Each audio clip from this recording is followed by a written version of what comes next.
किले के रहस्य धीरे धीरे उजागर होने लगे हैं। आदित्य और उसकी टीम ने दरवाजे के गुप्त संकेतों को पहचान लिया है, लेकिन इसका मतलब और समाधान अब भी उनके लिए अनजान है। किले में समय का असामान्य प्रभाव और अजीब घटनाएं उनके मन में डर और जिज्ञासा दोनों पैदा कर रही हैं। कहानी की शुरुआत। गुप्त दरवाजे का रहस्य।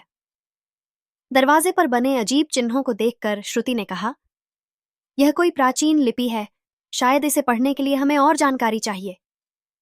करण ने दरवाजे के चारों ओर छानबीन शुरू कर दी। उसे पास की दीवार पर एक नक्शा मिला जिसमें कुछ अजीब चिन्ह बने हुए थे। आदित्य ने नक्शे को ध्यान से देखते हुए कहा, यह किले का नक्शा है, लेकिन इसमें एक खास जगह को चिह्नित किया गया है। शायद हमें यहां कुछ मिलेगा। किले के अंदर एक लंबा और अंधेरा गलियारा था जो नक्शे में दिखाए गए स्थान की ओर ले जा रहा था। यह जगह जितनी दिखती है उससे कहीं ज्यादा रहस्यमय है, करण ने कहा। श्रुति ने जवाब दिया, यह किला राजा समरवीर का था। उनकी कहानियां बताती हैं कि उन्होंने इस जगह को समय की शक्ति से बचाने के लिए बनाया था। लेकिन सवाल है, बचाया किससे? गलियारे में चलते हुए उन्होंने एक बड़ा कमरा देखा जहां एक विशाल घंटा लटका हुआ था। आदित्य ने कहा, यह शायद एक संकेत है। श्रुति ने घंटे के पास जाकर देखा। उस पर भी वही चिन्ह बने हुए थे जो दरवाजे पर थे। करण ने उत्सुकता से कहा, अगर हम इस घंटे को बजाएं तो शायद कुछ हो। आदित्य ने उसे रोका, पहले हमें पूरी जानकारी जुटानी होगी। हमें नहीं पता कि इससे क्या असर होगा। रात के समय टीम ने किले के अंदर आराम करने का फैसला किया, लेकिन आराम करना आसान नहीं था। यह जगह अजीब सी लग रही है, श्रुति ने कहा।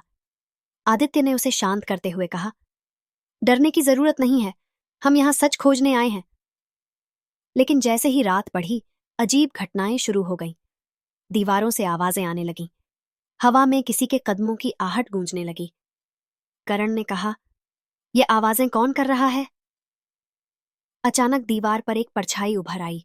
वह धीरे धीरे चलकर आदित्य के पास आई और फिर गायब हो गई। सुबह के समय टीम ने उस कमरे की ओर जाने का फैसला किया जहां नक्शे में निशान था। वहां पहुंचकर उन्हें एक पुरानी किताब मिली। किताब में लिखा था, समय का किला उन लोगों के लिए एक चुनौती है जो इसके रहस्यों को सुलझाना चाहते हैं। केवल सच्चे साहसी ही इसे पार कर सकते हैं। श्रुति ने किताब को पढ़ते हुए कहा, यह किताब हमें कुछ संकेत दे रही है। हमें हर कमरे को ध्यान से देखना होगा। जैसे जैसे टीम आगे बढ़ी, उन्हें महसूस हुआ कि समय असामान्य रूप से तेज या धीमा हो रहा है। करण ने कहा, यहां समय सही से काम नहीं कर रहा। ऐसा लगता है जैसे हम किसी समय चक्र में फंसे हुए हैं। श्रुति ने जवाब दिया, यह किला सचमुच समय से जुड़ा हुआ है।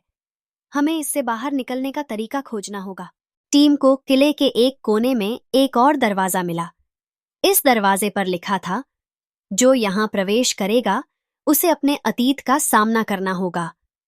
आदित्य ने दरवाजे को देखते हुए कहा, शायद यह दरवाजा हमारी अगली चुनौती है, लेकिन इससे पहले हमें यह तय करना होगा कि हम इसे खोलें या नहीं।